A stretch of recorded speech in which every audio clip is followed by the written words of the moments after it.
your low back and your neck are two areas in the body that are typically quite victimized.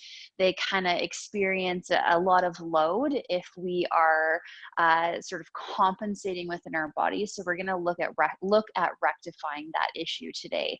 And then, of course, what I mentioned on Tuesday, posture. So hopefully everyone was setting their alarms, just making sure, again, the center of the ear is in alignment with the center of the upper arm so that we can really make sure that the pelvis supports the spine supports the head, and everything is kind of working in conjunction with one another. So today's practice, the ball work, restoring the tissue or tissue restoration, and then pairing that with some stretching, some intelligent stretching that will help to complement the ball work. And I mentioned being sore, and if you were sore as well, what happens there typically, and I know I mentioned this on Tuesday as well, is that sometimes what we're doing, or not sometimes, what we are doing is we're helping these muscles to re-engage, to fire back up, to become now active. They kind of weren't active, and now we're pulling them back into play, making sure they're active. And sometimes they can get sore because suddenly they've been kind of sleeping for a while or being not as active, and now they're becoming active. So along with that can come with sort of a realignment of what's happening in the body, and with that realignment can come being sore and kind of the body readjusting to these new changes. So we're going to get started in actually child's resting pose. So again, have that medium-sized blanket. We're going to use that a little bit later on. If you do want to use it now, actually, you could take a blanket and place it under your knees if you're on a hard surface like myself. So child's resting pose is very intentionally chosen. This is a really nice pose if you are experiencing low back pain.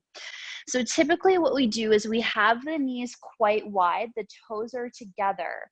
So that typically is child's resting pose, and then we fold forward. So you're welcome to do that. However, if you are, if you do a lot of yoga and this is always where your knees are, try a position that's a little bit different for the hips.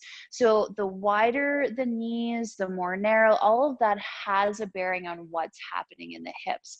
So if you're open to something new tonight, just go ahead and wiggle the knees in towards one another just slightly. Even just the slightest adjustment can change the whole dynamic of what is happening within this posture. And if your knees are sensitive, maybe it's the case that you're laying on your back, or maybe it's the case where you could do something like this. So where your knees are up, and maybe there's something between your bum and your heels, like a bolster or some pillows or some cushion. So if you have knee compression issues, know that you can modify by adjusting and placing something underneath your bum. So then when you're ready, go ahead and lengthen your knees forward. And then if your head comes down towards the earth, great. If it doesn't quite reach there, you can bend through the elbows and you can relax your forehead onto the heels of your hands, or that fleshy thumb bit of your hands. You could also bring a block or a textbook, because people have those, I'm sure, kicking around, but something underneath your head, something to bring and elevate the earth up to you. Really important to stimulate the forehead, that third eye chakra, if you subscribe to that channel, and then also the channel of the vagal system. So the vagal system connects to the central nervous system, the parasympathetic nervous system specifically.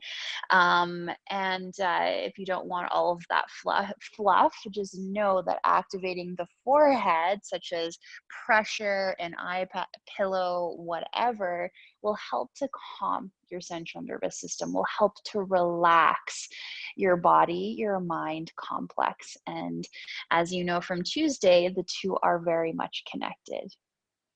All right, so just taking a couple of breaths here. And I'm going to sit upright just so you can hear me in terms of an audible sense. But if you want, again, stretch your arms out in front of you, relax your forehead down. And then really important to breathe in a diaphragmatic way. So what is that? Well, so basically you're breathing, the muscle that's responsible for breath is the diaphragm. And so in yoga, we do this big, deep belly breath. It's also called diaphragmatic breath. And so I want you to breathe in that way, because when we activate the diaphragm, of course, there's a whole relaxation response associated with that, but it actually, the diaphragm connects two areas of the body that are meant to support and also to release the low back. So by breathing really deeply, really nourishingly, really vibrantly into your tummy, and really allowing the navel to distend towards the earth, and also breathing into your low back is going to help to, one, support the low back, and then two, release the low back. So I'm going to stop talking and you're just going to relax here for maybe 10 more in and out breaths. And before I leave you, the yoga way will tell you to breathe in through the nose and then out through the nose. But to really get into what we want to do today, there's something to be said by actually breathing out through the mouth. Physiologically, there's something happening there. And I'd like you to, if it feels comfortable, go ahead and inhale through the nose, breathe into the belly again in that three-dimensional way, and then exhale through the mouth. And then again from here, about 10 more.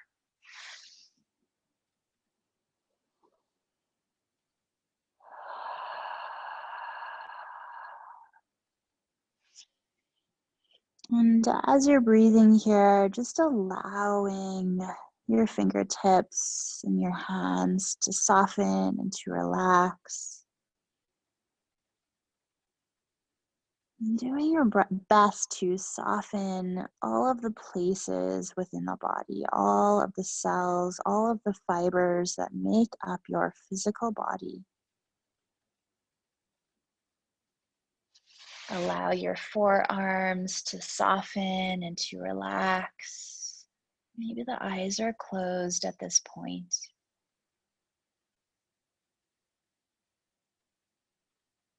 Can you soften the inner and the outer elbows, the upper arms, the shoulders? Just taking a moment to notice that when the shoulders relax, there's a separation in the upper back. The shoulders kind of spread and widen, and the outer edges of the shoulders really drop or even drip down towards the earth.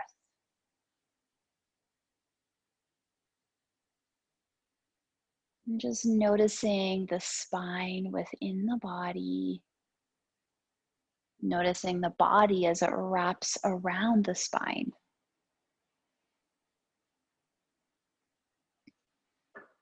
Notice if you're feeling any activation or stimulation happening into the hips.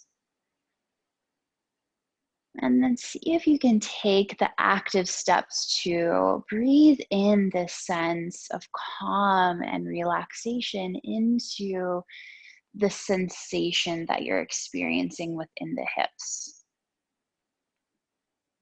And I always say, as if the breath had this ability, this magic to it, that it could speak to that sensation and ask it to soften and to relax. And even visualizing breathing in that sensation through your inhales, and then exhaling through the mouth and breathing out that intensity or even fire that you might be experiencing.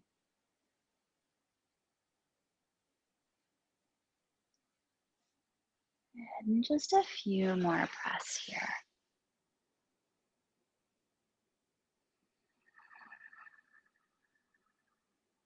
And for your last few rounds of breath, we're going to close the lips, and then we're going to begin to fire up our Ujjayi breath. So gentle constriction into the back of the throat. Just noticing how the shift of closing the lips makes this feel different. And then also the utilization of that ujjayi breath also makes this experience different. And it's our job within our yoga practice to get so quiet and listen so intently and to slow down so that we can feel these gentle shifts within the currency of what we're doing. Good. Last full deep belly breath here. Exhale, maybe with a sigh or a sound if that feels good. Good. One more time, actually. Deep breath in and release. Good. And then when you're ready, go ahead and look forward towards your fingertips. And then we're just going to walk our hands over to the right, lengthening out through that left fingertip or left fingertips. Outer left hip bone is going to pull back, and then you're going to breathe into your left edge. Maybe the forehead is lifted. Maybe you can drop it down. Again, it doesn't really matter. Just breathing into this left edge and feeling the side body open up. We're also here helping to get into the QL, the quadratus lumborum, that also sometimes gets a little agitated and can sometimes be a culprit of low back issues and low back health. Just a couple more breaths here. If you at any point feel a little bit of a release, no matter how dramatic or how subtle, allow your fingertips to walk away from that outer left hip bone. And then breathing this internal sense of buoyancy on the left hand side. You might want to even consciously compress, again, never allowing any negative sensation to come into the body, but gently compressing on the right hand side. So maybe magnetizing your right shoulder towards the outer right hip bone. Good. One last breath here. And then allow yourself to exhale as well in the same shape. And then inhale, look towards your fingertips, and then kindly and compassionately walk your hands over to the left-hand side. Same attention to detail. So I like to tent my right fingertips first, really identify my fingertips rooting into the earth, and then identify my outer right hip bone. Outer right hip bone really magnetizes back and down in space, and then I begin to melt my heart towards the earth. And then shoulders can stay neutral, so one isn't tipping up or tipping down, or alternatively, you can play around with tipping one up, or tipping one down rather, and lifting one up, almost like your shoulder blades are a little teeter-totter. And then if and when you feel any release within the body and never forcing, never expecting it to happen, know that as soon as we start to expect our body to do something, it's not going to do it. So as soon as we drop the expectation and the narrative and the judgment for our body to do something, that's when the things we want to have happen will happen. So when and if you feel a release, allow your right fingertips to walk away just slightly. Keep pulling that right hip bone back, and then maybe a slight compression into your left lateral edge. Again, as long as you don't experience any negative sensation. Good, and then just taking a couple more breaths here.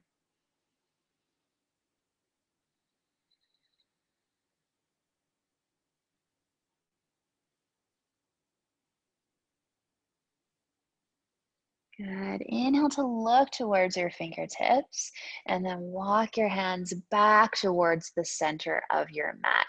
Bend through the elbows so that the elbows are right directly below the shoulder blades. Root and magnetize your hands in towards the earth. See if you can pull your elbows back as if they're magnetized towards your upper inner thighs, and see if you can catapult your heart forward. So really slingshot your heart forward, look forward just slightly without cranking into the back of the neck. So there's a little bit of softness there. The base of the neck reaches up, or the base of the spine rather, reaches towards the ceiling on the diagonal as your shoulder blades pull down the back. We're helping to open up the thoracic spine here and also the front portion of the spine. Usually that is really tight for people lacking mobility. Good. Let's take one more breath here. And then exhale with a sigh. Good. Hands are going to come underneath the shoulders. Now the hips are going to be a little cranky here. So I'm going to push the back vertebra like I'm doing a cat position. So do a little bit of a cat here. So push the hands down and forward and notice how that airs out the front of the hips. And then go ahead and push down and back on the mat and reach the sternum forward. Notice how that compresses the front of the hips. And let's just do that a few more times. So exhale, rounding and doming, pushing down and forward.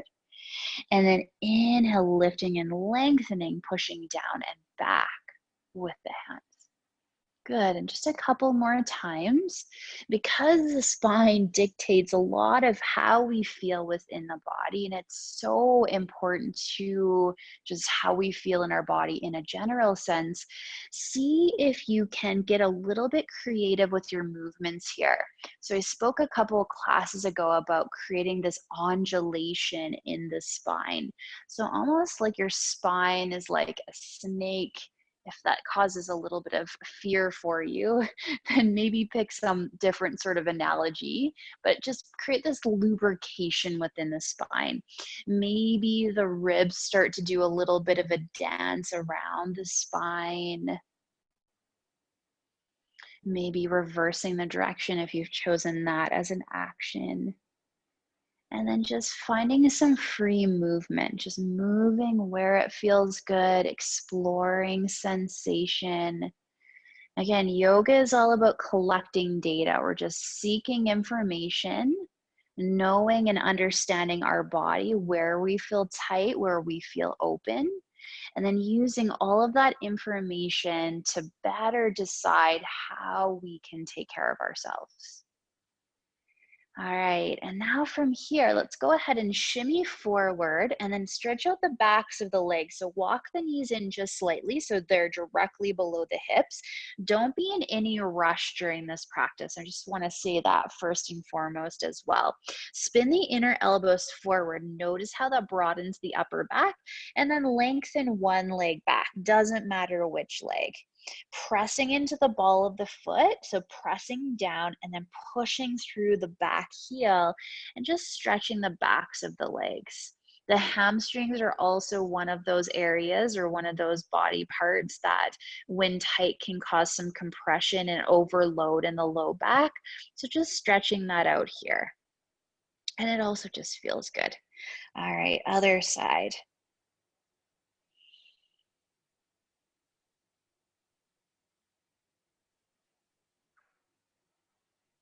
All right, and then when you're ready, go ahead and remove your towel, your blanket that you had underneath your knees, and then go ahead and grab whichever size ball that you have. So we're gonna start by working into the hip flexors and then also into the psoas. So doesn't matter what size, probably for the psoas, honestly, the ball size, it's probably just gonna be whatever you have at home. But typically, the larger the ball would be for a larger body area and then smaller for a smaller, which makes sense.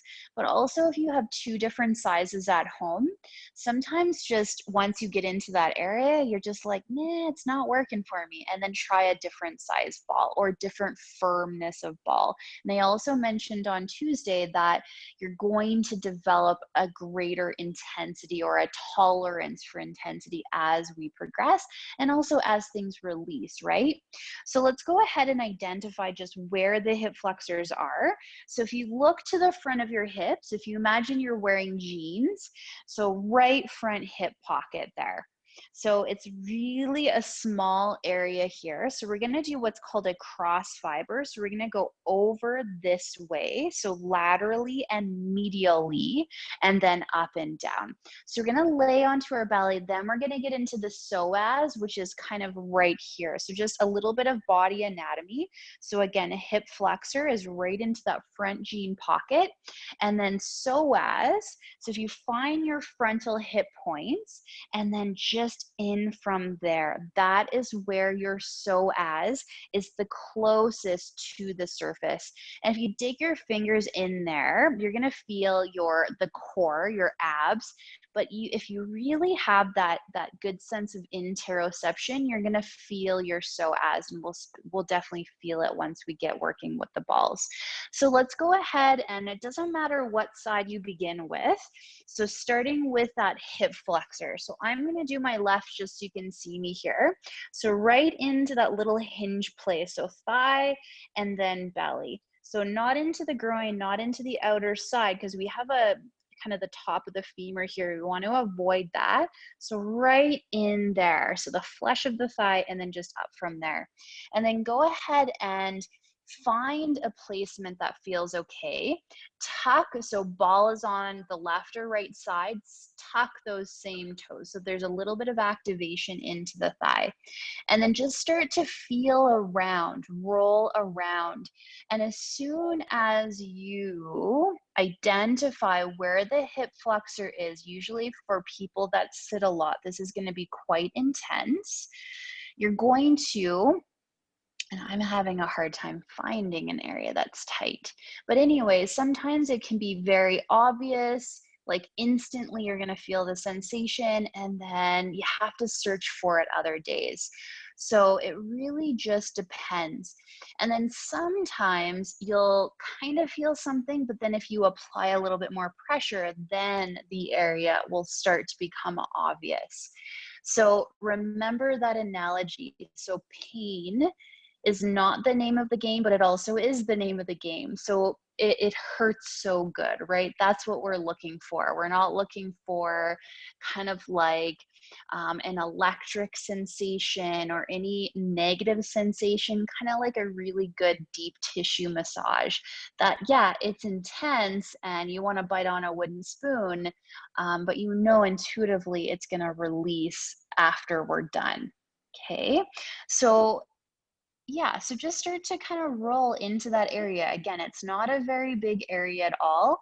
I'm going to start to roll in towards the outer edge. So through your toes, you're going to point away from the outer edge. So you can see I'm kind of dropping my heel out. So I want to start to work into that outer edge here. So just going a little bit more laterally.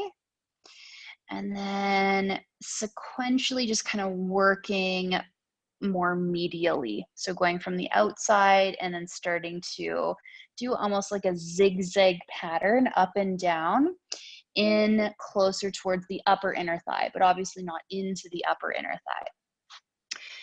And then what we're going to do is called cross fibering. So cross fibering tends to be a little bit more intense, but ball of the foot, and then you're going to roll. So if you can see me, the ball is pretty much well, it's not stationary, it's moving around, but my body is rolling over the ball in this cross fiber type way. So kind of hard to describe, but I'm sure you have it figured out.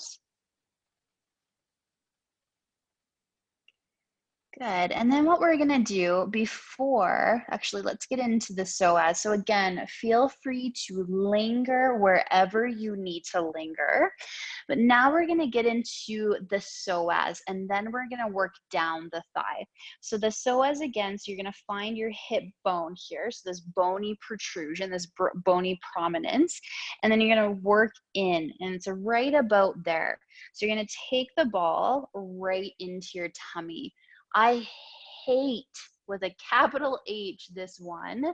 It just doesn't feel good at all, but apparently that means my psoas is tight. But if you get kind of like sometimes I get like a just it's a natural kind of feeling. If that's the case for you, then we can just start to work into your thigh. But today, actually, with this size ball, it actually feels all right. But yeah, I can feel it right away. And it's sometimes you can get a referral pain into your low back because the sciatic, or sorry, the psoas, when it is tight, it can refer pain to the low back. So oftentimes we feel, so referral pain, you probably have heard this term before, but we can feel sensation somewhere in the body, but that's not actually where it's coming from. It's coming from somewhere else. So if this is a culprit for you and you're getting some pain in your low back, could mean that the psoas is tight. So again, what you're going to do is just going to apply pressure. So use this 10-second pressure, then off for 10-second. You can do that. Another technique is to apply pressure anywhere from 10 to 30 seconds and then kind of move the ball around, find a new spot, apply pressure for 10 to 30 seconds, and then roll around and then find a new spot. So kind of just different techniques. So find one that works for you. One will just kind of intuitively make sense. And hopefully, hopefully you've just gone to the washroom as well. All right. Okay, so because we have I want to get quite a few areas and then also some stretching in there as well. We're gonna move on. So let's do actually 10 more seconds here. So find a new area and find or apply pressure for about 10 seconds, and then we're gonna move on.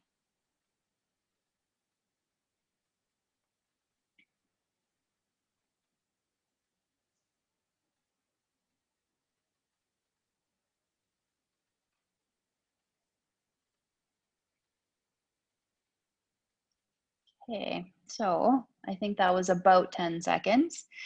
All right, so now what we're gonna do is we're gonna start to work into the upper thigh, kind of mid thigh, and then lower thigh here. So we're gonna start to work right into this upper fleshy bit. If you feel into the outside edge of the hip, you're gonna feel the head of the femur bone here. You're gonna feel it, it's nice and hard. Let's try and avoid that area and stick within the flesh, the meaty bit of the thigh.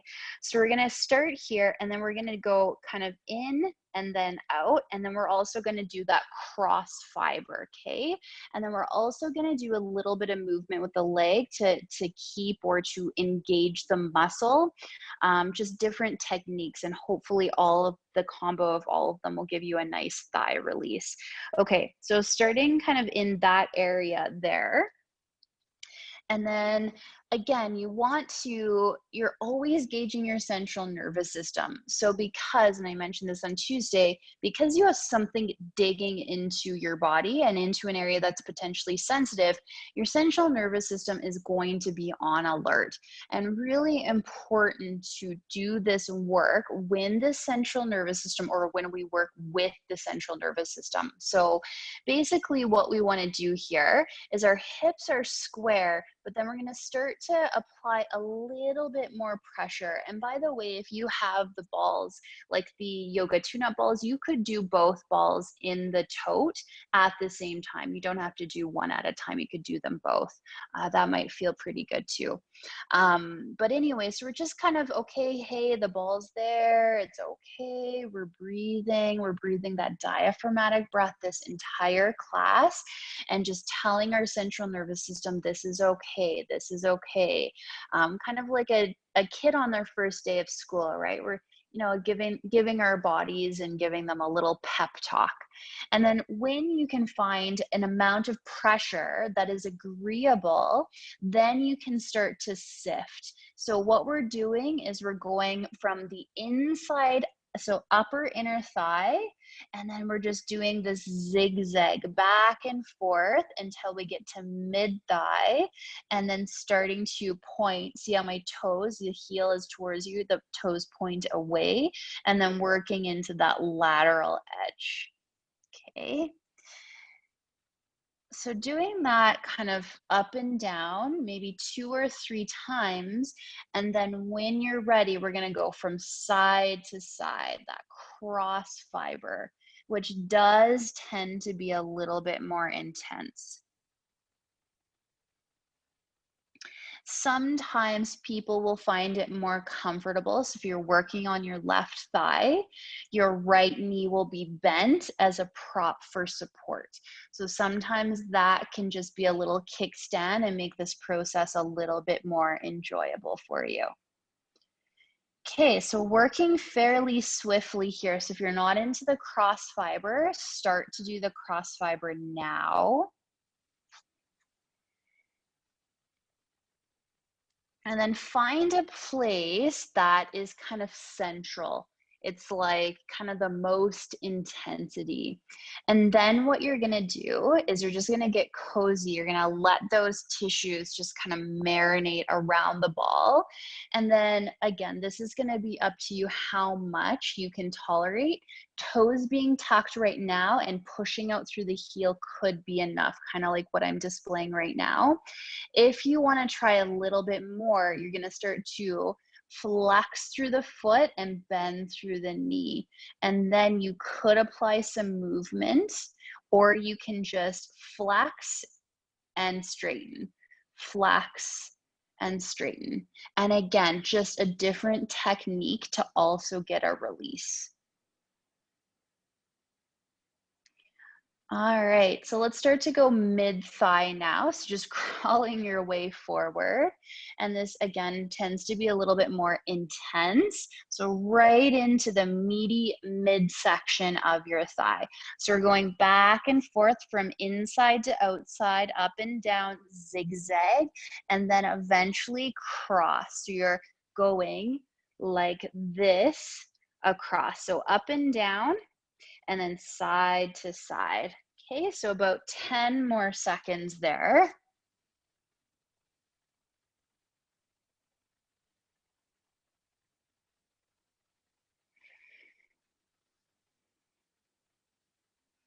All right, and then when and if you're ready, always lingering when you want to linger, letting the toes hover, really pushing out through the heel, flexing through the toes.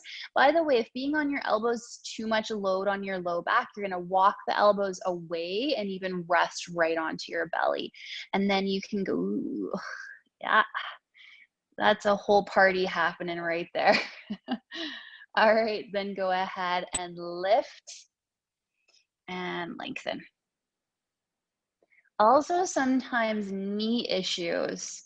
So I, for whatever reason, am experiencing some knee issues right now. Fun times for me. So the thigh, the upper thigh, or sorry, just the thigh in general, if it's tight, sometimes that can also refer some tightness into the knee.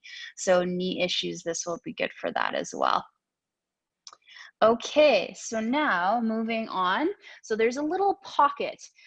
So we're gonna start just above the knee here, and then we're gonna go up and down. So lateral and then to medial, okay? And then that cross pattern as well. And then we're gonna find the meatiest, juiciest spot, and then we'll do that movement. So there's a little pocket above your knee, so start there, and then up and down, side to side, and then that little activation.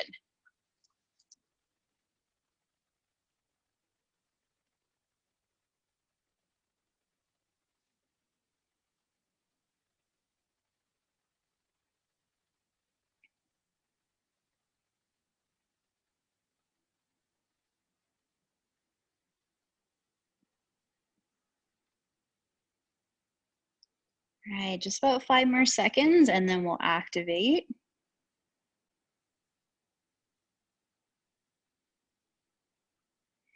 All right, so set the hips down, flex through the foot, really active in the leg, and then begin to bend. and then straighten, bend, and then straighten. All right, one more bend, and then straighten. Awesome. Okay, let's take a little belly shavasana. Just push the ball out to the side, that little torture device there. And then what you're gonna do is just widen the elbows, bring the palms together, and then rest your forehead right into that outer thumb area. And we'll just take a couple of breaths, allowing our body to recalibrate and start to notice just what's happening in the thighs. So just notice the buzzing that's going on in one thigh and then maybe not in the other.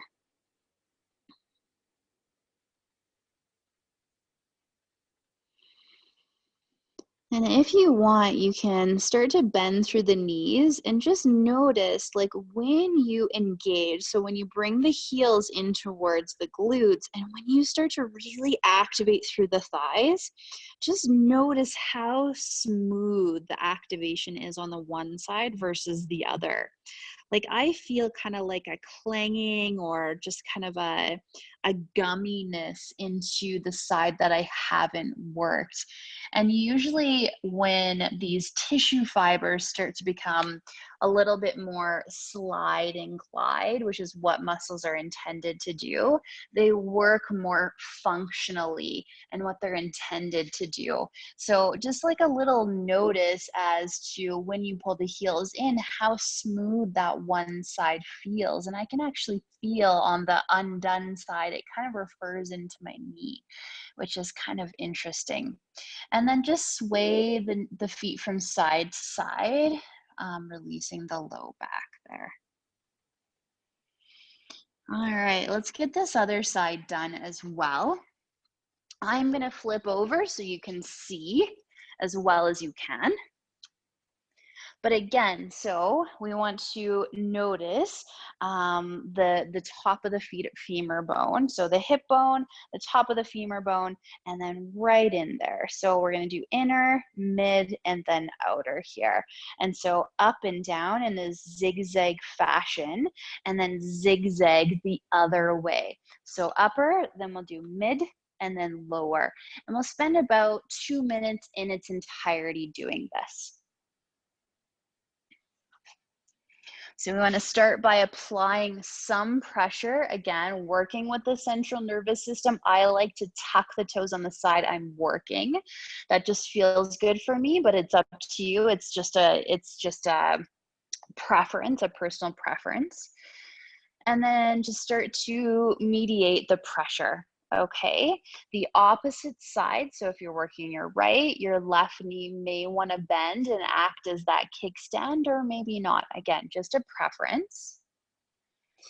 And then find the pressure that is agreeable and then start that sifting, just that up and down movement, just applying a little bit more now in conjunction with movement. And then starting to go to the middle upper and then mid and then the outer. And then toes are pointing left as the heel reaches right, getting into that lateral edge. And then doing that cross pattern, so up and down, side to side.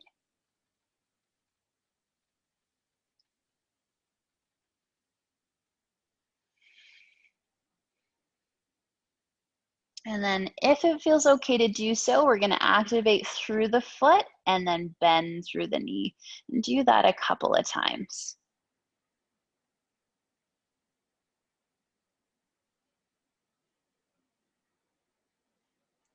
All right, now working mid thigh, so kind of crawling your way up until the ball comes midway.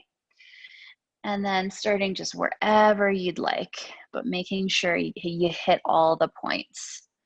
You don't want to leave any tissues out of this very exciting party happening into your thigh.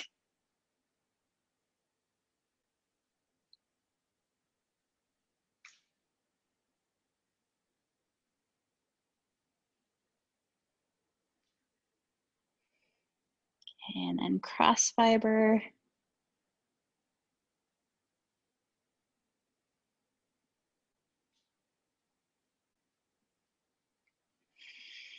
And then resting the hips, and then active through the foot, and then bend through knee. And then straighten, bend through knee. And then straighten, and then bend through knee. Okay, and then we're gonna go right above the knee. There literally is a little pocket there, and I realize we need to do hip flexor and psoas on the side as well.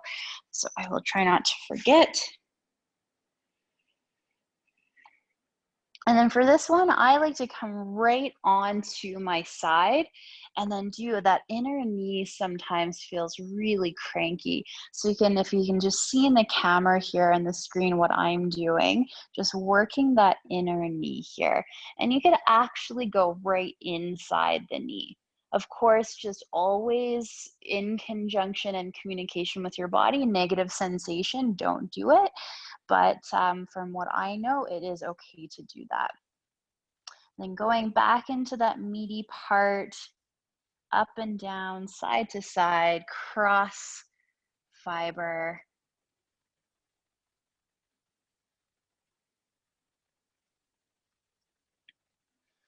And then if you ever through your journey come to an area, just as mentioned before, that is particularly sensitive, you can apply a static hold, kind of like a compression static hold. And then again, two kind of techniques is on for 10 seconds, so pressure for 10, depressure for 10, or holding from anywhere 10 to 30 seconds, and then kind of rolling the area out, finding a new area, rolling the area out, finding a new area. So,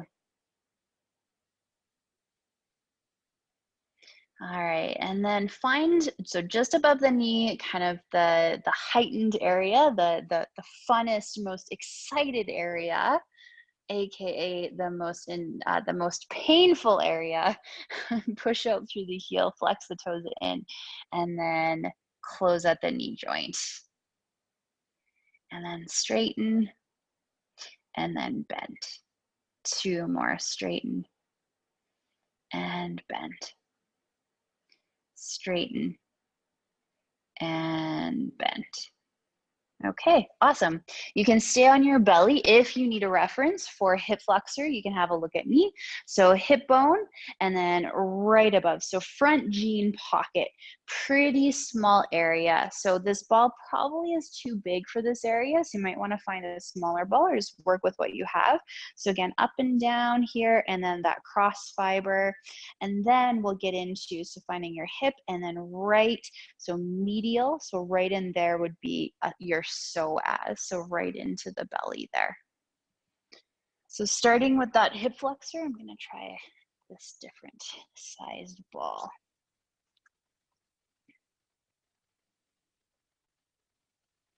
Yeah, definitely hip flexor, smaller size ball works much better.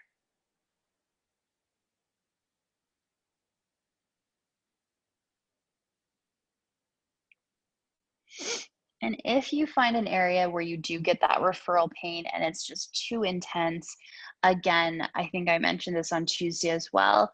Sometimes I'll work just up to that really intense spot, and then I'll back it off because it's all tissue that's connected.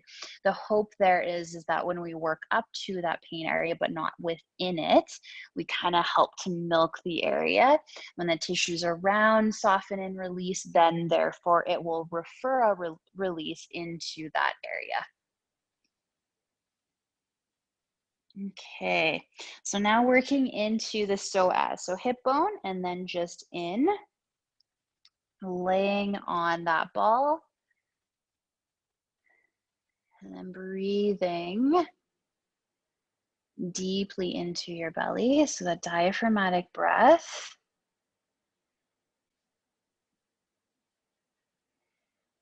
And then just playing around here, just seeing if you can identify exactly where it is. And this one I find kind of tricky. If your psoas isn't tight, you might be like, what am I trying to do here? So if that's the case for you, I will tuck my toes and make that foot kind of active, because that's going to pull the fascia kind of in the front line of the hip flexor all the way into the belly, or even walk my toes away. So do you see how I kind of keep my hips straight and then walk my feet in the opposite direction? So if it's my right hip, I'll walk my feet to the left and just create a tautness into the tissues. And then I'm more likely to identify where I'm tight and where that band is transferring or kind of coming and entering the closest part superficially to the skin, if that makes sense. It's easier to identify. And then just rolling on the sensation if it's not too much.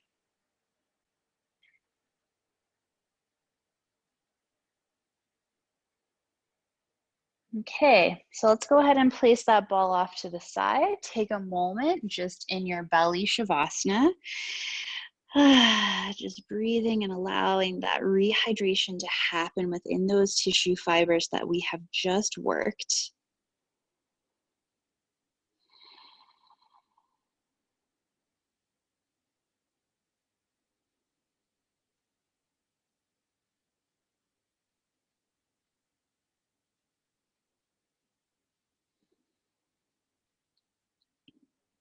Okay, so from here now, we're going to roll onto our back, and I do want to work into another area with the balls, but for right now, I just want to give your body a little bit of a break, because if your body's like me, it's feeling a little edgy, I guess. So what I want you to do is you could do this with a bolster, although the bolster might be just a little too intense, but you're going to take something and roll it. So obviously the thicker it's going to be, the more intense it's going to be, the thinner, the less intense. We're not really going for intensity here. We're going for a kindness with a little dash of intensity. So you're going to take whatever it is that you're going to use. You could even roll up your yoga mat. That would work fine. And the nice thing about the yoga mat is you roll it up not all the way to be less intense, right? So you're all very, very capable of figuring this out. Sorry, sometimes I get into way too much explanation. All right, so go ahead and place the roll like so, and then you're going to identify, so your shoulder blades, your scapula, it comes down into a little tip, and so I want that tip to get caught right on the edge of the roll here to open up the chest, to open up the pectoral muscles, and then also to more specifically open up the thoracic spine. So the thoracic spine is usually very tight for most people. So in us ladies, or in anyone who wears a bra, just to be politically correct, we're going to take our elbows just above the roll and just rest the hands down. And then notice how I'm really hammocking my heart here. I'm going to push firmly into the elbows and really lift through my chest. So that's the activation that I want, or the lift that I want, but I don't want you to be active while you do it. So walk your hips away and then go ahead and set your shoulders down and then push back so that the shoulder blades, the bottom tip, gets caught on the roll. Rest the back of the skull down and then release the hands.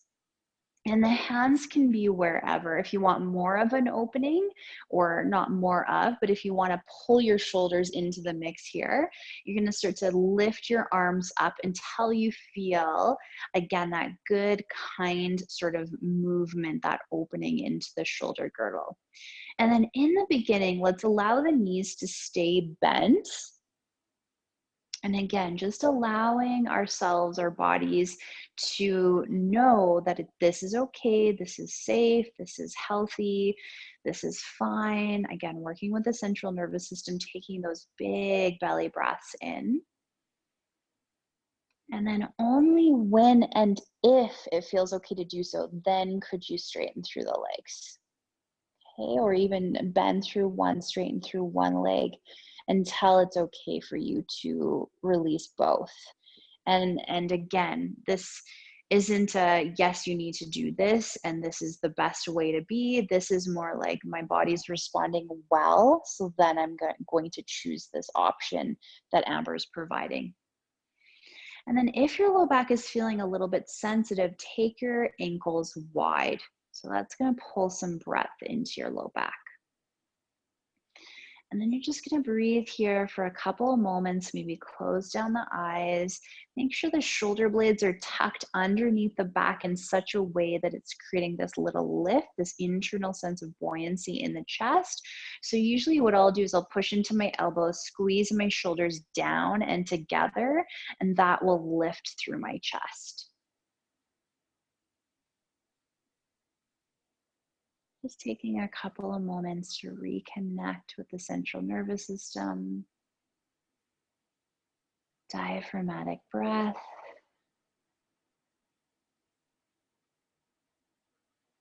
Ujjayi breath maybe as well, if that feels intuitive and good.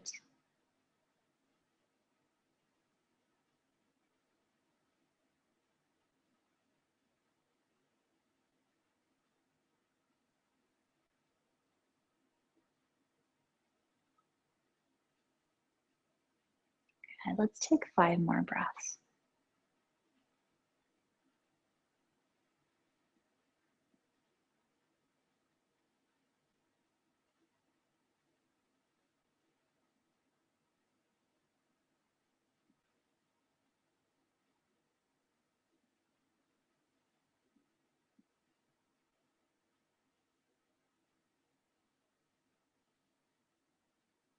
All right, last breath in and release the breath. All right, so from here, let's go ahead and bring the hands together into Anjali Mudra in front of the chest. And let's create what's called a temple mudra. So interlace all of your fingers except for index and thumb. And then reach the hands above head here. And then from here, you're also going to walk your ankles together and you're going to roll onto one side. So I'm going to roll onto my right side. So I'm going to bend through my left knee and then I'm going to roll onto my side. So now the roll is right into, well, it's in the same place, but now it's kind of opening a little bit more into my left lateral edge. So you can bend through the knees however feels comfortable just to stabilize the lower body. And then we'll close our eyes and take 3 breaths here.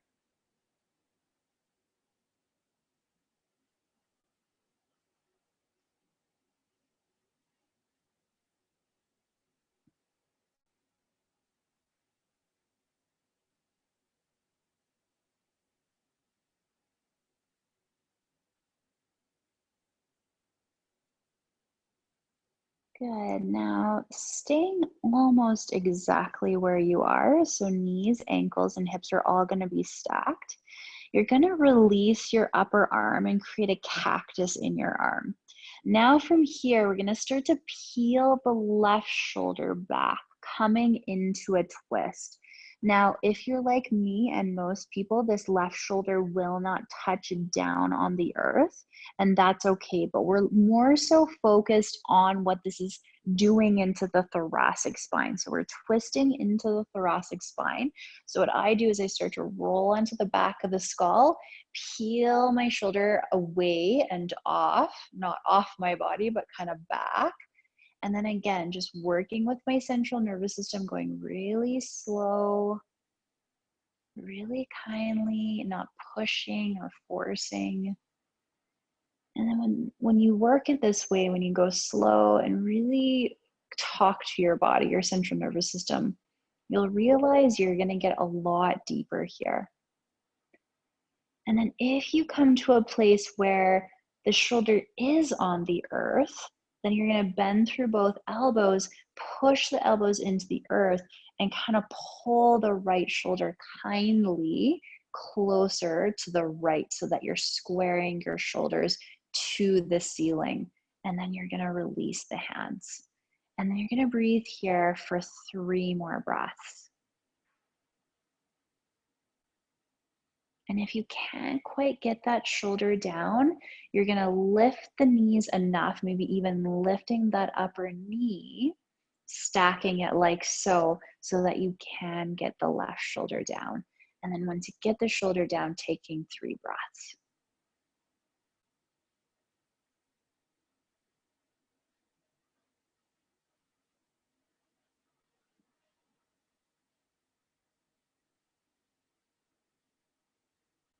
All right, if your knees are stacked, lift the top knee and then lift both knees, square the hips. Shoulders should already be square. All right, other sides, creating that temple mudra, so all interlaced except index and thumb, reaching the hands above head, and then rolling onto your left hand side. And then again, taking 3 breaths here. So everything is stacked. Heels could be quite close into the bum, or they could be directly below the knees. Doesn't really matter. It actually, yeah, it doesn't matter just as long as no negative sensation in the knee or anywhere else.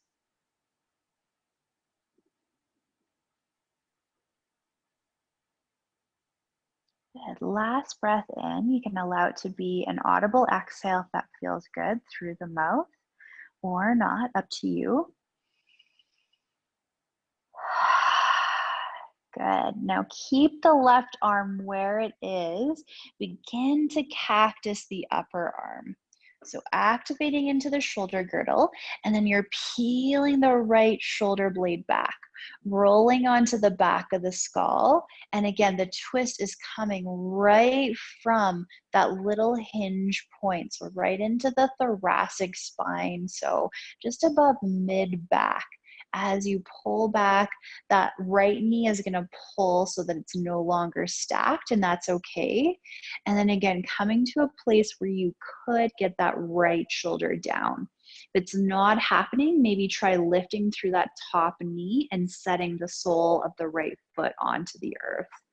And then once you get into a place where there's a good healthy twist happening into your thoracic spine, we're going to take a total of 3 breaths.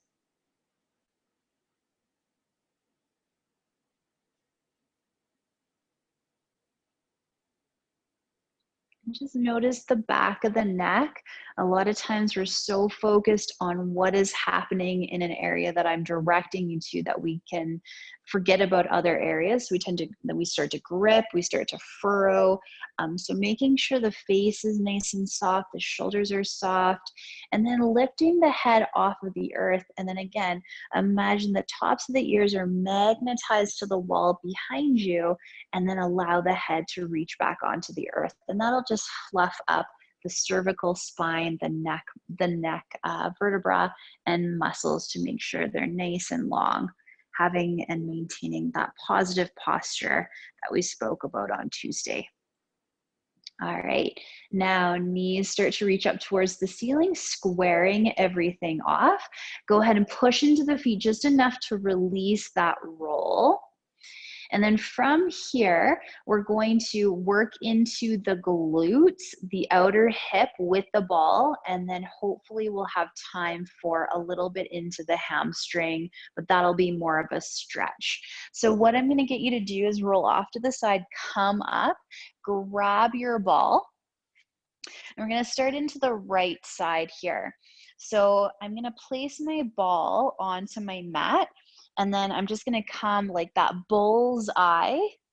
So right into the fleshiest, and sorry, have your knee bent. Don't straighten the knee. I'll explain why in just a sec. But hands come underneath shoulder blades. And again, you're just applying that pressure. Again, just working with the central nervous system. Okay, we have something digging into you, but it's okay. And just allowing your body to get used to the sensation. We don't want to straighten the leg completely because for some lucky individuals, you have, well, we all have a sciatic nerve. You've probably heard of sciatica. So you have a sciatic nerve, which isn't problematic in and of itself. But for some people, we're working or we will be stretching and working into the piriformis muscle. And for some people, the sciatic nerve actually will run through the piriformis muscle.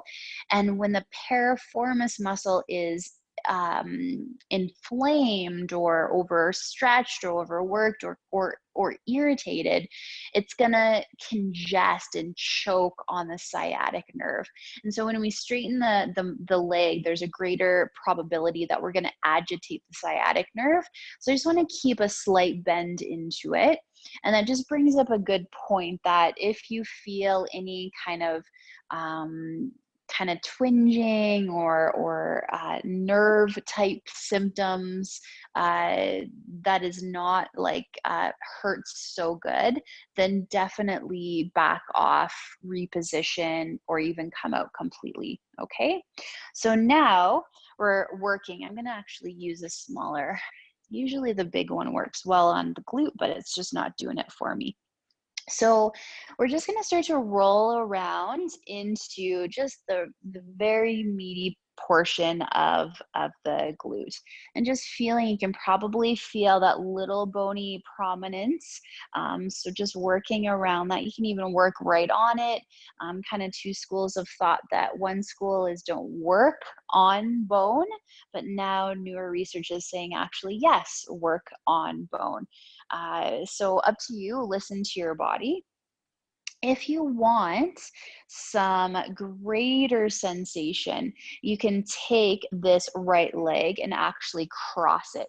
When you cross it and start to tip over to the side, see how my hips are kind of cocked to the right. We're going to start to work into the piriformis muscle. And you're going to know that muscle because it's a little bit kind of lateral here, and it's going to be quite intense. So that can be another muscle that is guilty for causing some referral pain into the low back. So just finding again that area that's not too much sensation, that you're like your teeth are rattling out of your head, but just enough where you can work with it. And then applying that pressure technique, and then deep pressure, pressure, deep pressure, or applying pressure until the pain subsides is another technique, or just kind of milking the muscle, milking around it. So just kind of rolling around, zigzag, whatever just intuitively makes sense.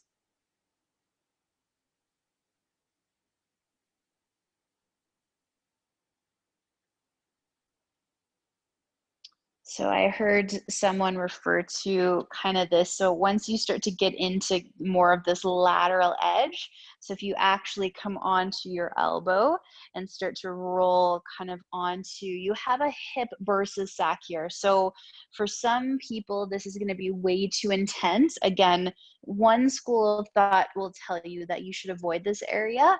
The other school of thought is don't avoid this area and work this area unless you have a negative experience, or your body is telling you no. So I'm more of the lateral side. So I'm not going to say one way or the other, but I will just say be cautious, listen to your body.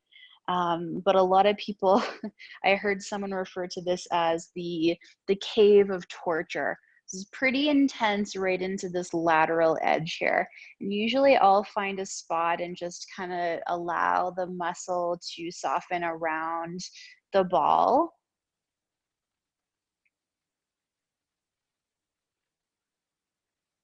And then I'll move on.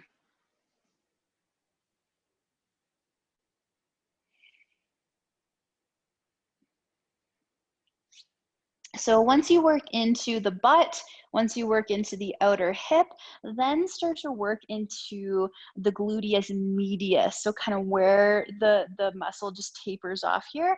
A lot of people will think this is their low back, but this is a part of the sacrum.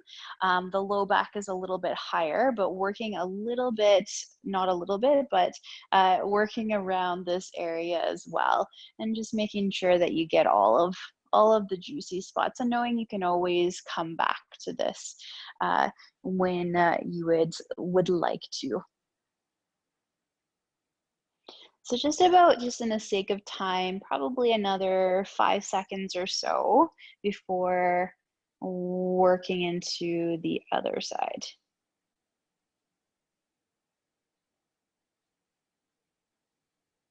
Okay. And then let's just roll onto our back and really quickly, let's just take a little bit of a twist, or not a twist, sorry, a stretch. So we're going to take thread the needle. So I want to make sure that both feet are nice and active here. Let's lengthen the right knee away from the shoulder joint. So notice how it was really close here. And this could be because of tightness in your body, but do your best to really lengthen that knee away from the shoulder. And then pull the left knee in, and then there's a push pull happening. So the right knee pushes away, left knee pulls in. So notice that activation in the body, and then push your low back down. So really root your low back down. Center of the brain reaches and lengthens away. So there's these two opposing actions happening in the body. And then you can thread your hand between the legs, and then either behind the thigh or in front of the shin. Usually if your left knee is sensitive, you're not going to want to go in front of the shin, you're going to want to go behind the thigh. But either way, whichever way feels more comfortable. And you could even roll from side to side if that just intuitively feels good. And then go ahead and just release the legs for a moment and just notice what's happening on your right side, so the rolled out side, and then what's happening on the left-hand side, or what's not happening on the left-hand side. So just make those two observations. You might even want to straighten through the legs and just let the feet kind of flop to the side, and then chin into chest, and then look, and sometimes people will see their foot a little bit more relaxed on the rolled side, so like as if there was a release there. So I definitely do notice that my right toes are just kind of reaching the floor a little bit more, which could be because of a lot of things, but I'm going to go with because we rolled our body out and this is working. So let's just go with that. Okay, awesome. So let's get the other side done, and then you will take your Shavasana. So, uh,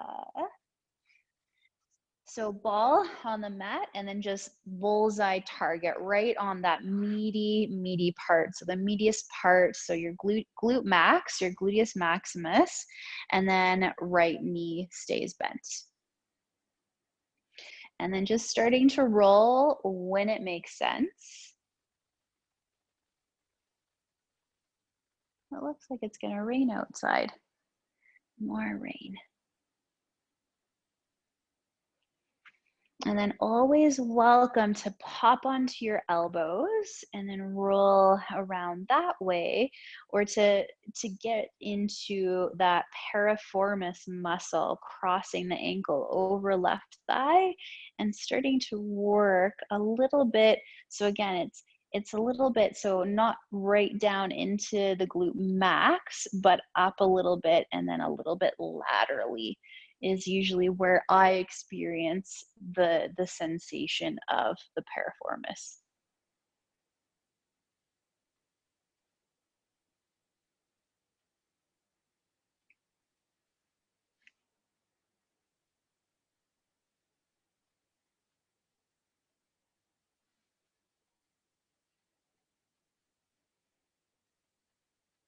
So probably about a minute, and then I'd like to set you up for Shavasana, and then taking as long as you would like in Shavasana.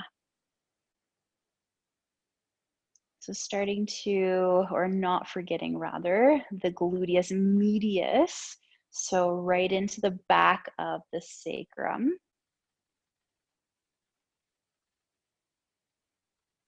I remember when I had a massage on my glutes for the first time, because I thought that that was a little bizarre that I had a massage therapist offer to massage my glutes. And I haven't had many massages, so I should just side note that. And I remember when she massaged my glutes, I was like, wow, do those muscles hold a lot of tension? And you become so habitualized to the tension that you don't really realize how tight the glutes are. And the glutes are responsible for so much bipedal movement, right? Walking. Yeah, they carry some tension for sure. Okay. All right. So, my biggest thing that I wanted to accomplish was to get into the hip flexors, the piriformis, the psoas, the thigh, the thoracic spine, and then hamstring. So, some more work that you could do after class is maybe just doing some hamstring stretches. You could even work the balls into the back of the leg. That's an option as well, and then some more mobility into the thoracic spine. I feel like we've definitely done enough for today, but if you're looking to continue doing a little bit more of this work, know that this video probably will be available for like a week, I'm noticing, so you can always come back to it. But doing some more twisting into the thoracic spine, if you have two balls in a sock or in a tote like so, you could roll the ball down the back, up the back, and really working. So with the thoracic spine, kind of working again that bra line, and then doing kind of these almost like crunches, right? So really finding mobility into the thoracic spine, and then working hamstrings, forward fold. You could even take a chair. I'll just show you here before I set you up for Shavasana. You could even take a chair or something. You could do it on your mat as well, but taking a ball, right, kind of like so, and then this is pretty tall, but kind of, so the hamstring attaches right into the back of the glute here, and kind of straightening and bending, and then working the ball down the chair, right into just above the back knee, I guess. So those are some more movements that you could do, maybe on another day, that could really help the low back as well. But for right now, let's go ahead and just get cozy. We're gonna find Shavasana here and allow our bodies to decompress and to recalibrate with this new information. So if your low back is feeling tender, take a moment to grab that roll and bring it into the backs of the knees or kind of the thighs here, and just allow the legs to open a little bit. And then go ahead and close your eyes.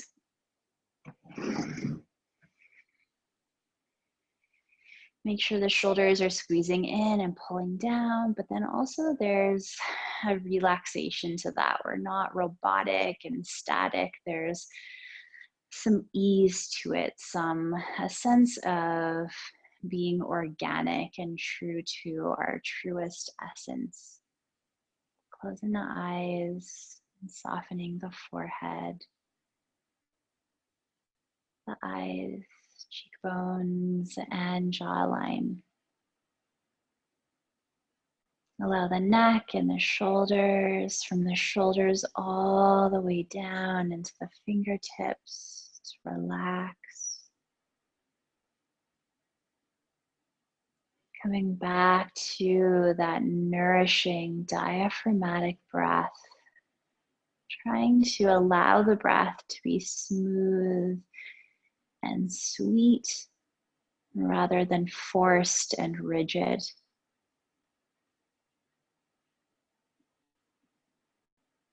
Allow the pelvis to relax and soften, thighs, knees, lower legs, heels, tops of the feet, soles of the feet. Soften from the heel all the way to the right big toe. Heel to the second. Heel to the third, fourth, and fifth toes. Can you soften so sweetly those spaces between the right toes? Soften the left heel, the top of the foot, the sole of the foot. Heel to the left big toe. Second toe. Heel to the third toe. the fourth toe and fifth toe, the spaces between the toes. Take a deep breath in. Imagine your skin melting and liquefying into your muscles. Take another deep breath in. Imagine your muscles liquefying in towards your bones. Deep breath in. Allow your bones to magnetize towards the core of this earth.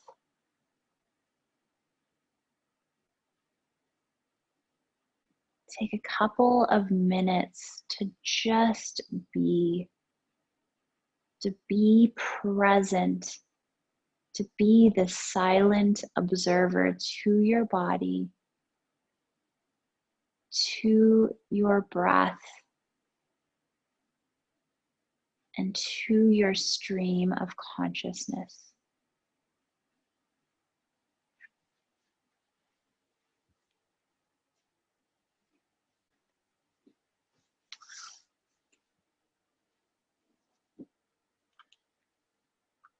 And thank you so very much for being here. Spend as long as you would like and what you can in this place of deep and needed relaxation. From my heart to yours, have a wonderful evening. Namaste.